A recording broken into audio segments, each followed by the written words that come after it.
Lah kok nggak berselang lama itu ada suara langkah kaki datang lagi, dak dak dak dak dak dak dak, kayak orang yang lagi lagi mau bikin tenda atau rombongan baru lagi mau bikin tenda. Nah kan aku sebagai pendaki yang ramah mencoba menyapa dong. Begitu keluar set, lah kok nggak ada orangnya gitu loh. Padahal tadi ramai banget jejak kaki gitu loh. Nah di situ aku udah mulai nggak enak kan, anjay, kok ada jejak kaki nggak ada orangnya gitu loh. Habis itu kayak ada suara ketawa kayak gitu, kurang lebih kayak gitulah ya, ketawa perempuan kayak gitu. Nah kan spontan aku yang satu tenda sama cewekku cuma lihat-lihatan. Nah ini di sini ada cewekku juga ngeliatin aku kayak gini. Anjir, suara apa tuh? Ya halo teman-teman semua, bertemu lagi dengan saya Evan Raditya atau biasa disapa Vanda. Di channel ini akan menceritakan sebuah pengalaman horor yang saya alami lagi di waktu pendakian Gunung Bismo via Selukatan. Jadi aku udah pernah menceritakan pengalaman horor waktu pertama kali saya datang di Gunung Bismo, tapi itu waktu base campnya belum buka ya. Dan kali ini saya mendaki yang akhirnya jadian itu. Ya, yang akhirnya jadian kemarin itu udah aku bikin video juga. Tapi di balik waktu saya jadian itu ada pengalaman-pengalaman yang gak enak juga teman-teman. Nah, dibilang di semua pendakian yang saya lakukan itu pasti ada sesuatu pengalaman yang lebih tepatnya bisa dibilang horor, bisa dibilang seram, ya sejenis itulah ya. Jadi seperti apa untuk pengalamannya? Let's go, kita ke ceritanya aja. Jadi singkat cerita, siang sekitar duhur atau jam 1-an itu saya sampai di base camp. Saya bersama dengan cewek saya gitu kan, cuma 2 orang doang kami naik ke Bismo. Nah waktu di base camp itu kami agak lama menghabiskan waktu di sana karena ya petugas base campnya adalah kakak kelas saya dulu waktu SMA. Nah kita bercerita-cerita gitu. Nah kebiasaan cewekku waktu naik gunung adalah dia membawa boneka, dimana di situ salah satu pantangan waktu naik Gunung Bismo adalah dilarang membawa boneka. Katanya banyak yang mengganggu nanti makhluk-makhluk sana masuk ke boneka atau makhluk sana menyukai boneka, sehingga kesimpulannya dilarang untuk memakai boneka waktu mendaki Gunung Bismo. Itu yang pertama untuk larangannya. Terus larangan kedua adalah dilarang untuk ngecamp di puncak. Nah kenapa kok dilarang untuk ngecamp di puncak? Menurut logikaku itu di puncak itu anginnya gede, jadi kurang safety lah ya. Tapi menurut logika yang lain atau logika yang agak-agak mistis gitu, di puncak itu ada petilasan beserta makam-makamnya, sehingga menurut saya itu adalah tempat yang sakral dan nggak boleh untuk main-main, termasuk untuk ngecamp.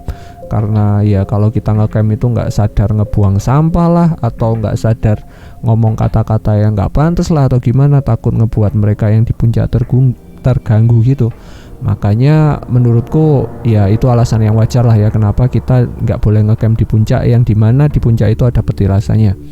Terus untuk pantangan yang ketiga adalah dilarang untuk menggunakan barang-barang, jaket dan yang lainnya yang berwarna kuning. Parahnya tas carrier saya itu berwarna kuning. Kalau kalian follow Instagramku, udah follow Instagramku yang ada di deskripsi itu, kalau yang belum follow silahkan di follow ya. Pasti kalian tahu kalau tas carrier saya itu warnanya kuning. Dan parahnya ya saya terpaksa melanggar pantangan yang ketiga ya, karena ya tas carrierku warnanya kuning. Oke. Singkat cerita udah daki sampai di pos 4, nggak ada keanehan lah ya hari pertama. By the way di situ aku 3 hari 2 malam. Biasa kalau pendakian panjang kayak gitu aku 3 hari 2 malam.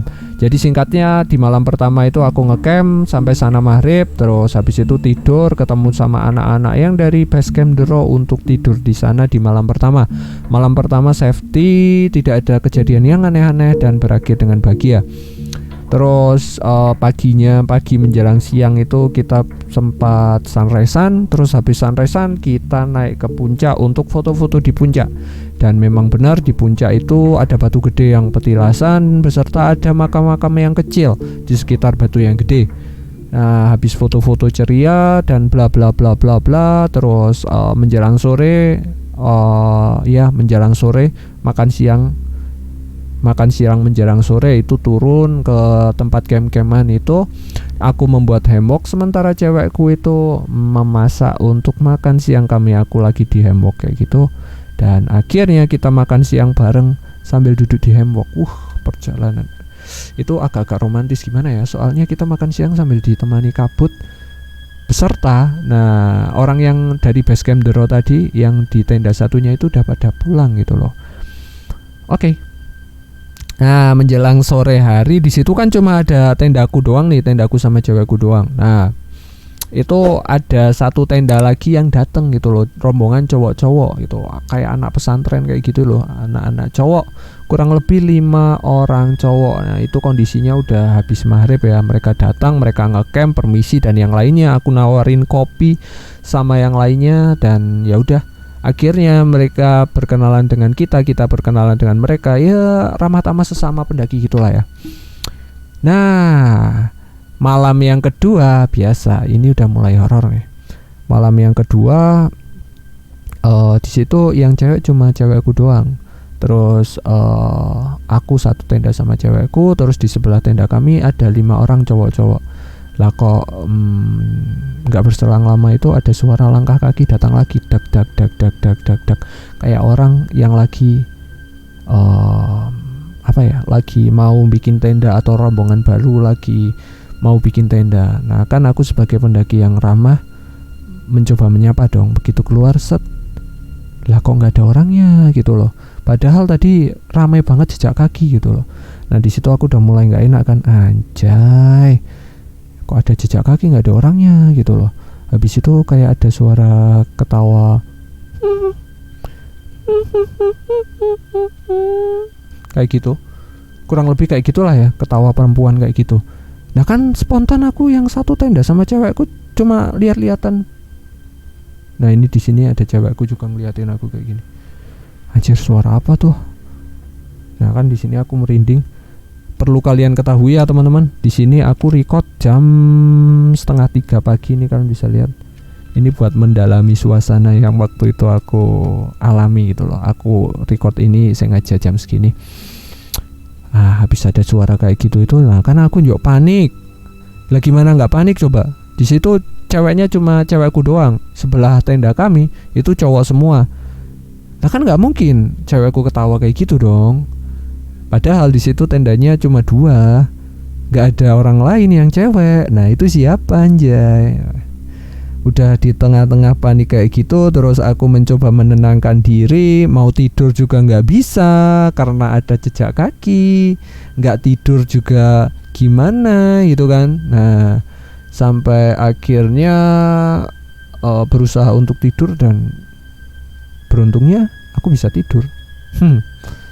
Terus keesokan paginya, nah ini peristiwa yang sangat menarik ya teman-teman. Keesokan paginya sebelum sunrise itu cewekku berkata selanjutnya kita mau gimana bla bla bla bla bla, dan akhirnya saya memutuskan untuk jadian sama cewekku. Jadi singkatnya itu pengalaman yang horor sebelum saya jadian sama cewekku, dan selanjutnya ya udah turun dari gunung kami berdua jadian atau pacaran sampai sekarang. Sekarang itu bulan Agustus tahun 2020. Jadi ini peristiwa ini terjadi 1 tahun yang lalu ya teman-teman. Oke. Terus ada lagi keanehan yang terjadi waktu aku naik ke Gunung Bismo, dan ini udah beberapa kali terjadi juga. Waktu pengendakian pertama saya juga kayak gitu. Dimana di atas itu kan harusnya ada lebih dari 1 makam nih. Kan tadi aku udah cerita di atas itu ada batu gede yang dikasih sesaji. Terus di sekitar batu gede itu juga ada makam-makam yang kecil. Nah parahnya itu gimana ya, aku cerita-cerita sama orang base camp, dan tahu nggak kalian, aku iseng dong nanya di atas itu ada berapa makam sih gitu kan.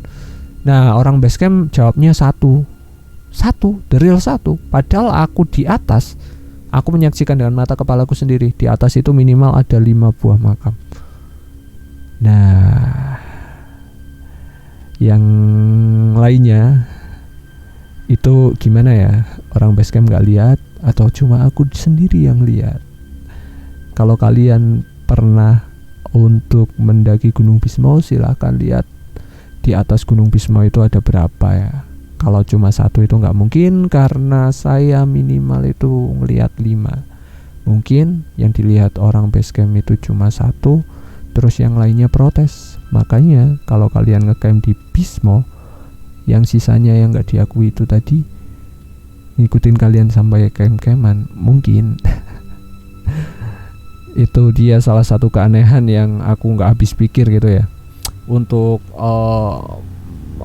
sensasinya atau keanehan-keanehan yang itu ya bisa kalian buktikan sendiri waktu mendaki Gunung Bismo. Dan ini adalah secercah pengalamanku waktu mendaki Gunung Bismo yang kedua kalinya. Jadi pendakian pertama juga ada pengalaman kayak gitu, pendakian kedua juga di Bismo juga masih sama, tetap ada pengalaman yang kayak gitu. Oke, buat kalian yang mempunyai cerita-cerita menarik atau seputar horor, seram dan yang lainnya di gunung, silahkan tulis pengalaman kalian di kolom komentar di bawah jika menarik. Nanti kita bisa saling tukar pikiran gitu ya. Siapa tahu aku juga pernah mengalami apa yang kalian alami. Soalnya saya di Gunung Jawa Tengah itu sudah rata semua, udah alhamdulillah udah didaki semua. Jadi mungkin yang kalian alami juga saya pernah mengalami mungkin. Jadi silahkan tulis pengalaman kalian di kolom komentar di bawah. Yang mau sharing juga bisa di kolom komentar di bawah. Saya Van Raditya pamit undur diri. See you on the next video. Dan terima kasih, semoga bermanfaat. Dadah.